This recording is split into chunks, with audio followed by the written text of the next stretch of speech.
સાવલી નગરપાલિકા ચૂંટણીની મતગણતરી પ્રક્રિયા આજથી સત્તાવાર રીતે શરૂ થઈ ગઈ છે।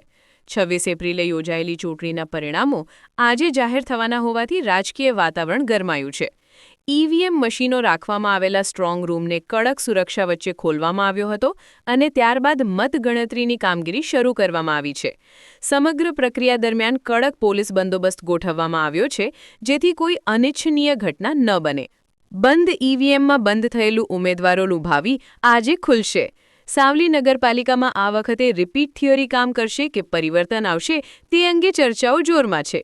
સેવા સદન બહાર મોટી સંખ્યામાં કાર્યકરો અને સમર્થકો એકત્ર થયા છે। તમામમાં ભારે ઉત્સુકતા જોવા મળી રહી છે અને દરેક પોતપોતાના પક્ષના વિજયની આશા રાખી રહ્યા છે।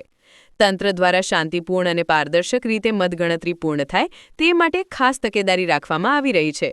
2026ની આ મહત્વપૂર્ણ ચૂંટણીમાં સાવલી નગરપાલિકાનો શાસન રથ હવે ભાજપ, કોંગ્રેસ કે આપમાં છે કોના હાથમાં જશે તે થોડા સમયમાં સ્પષ્ટ થશે।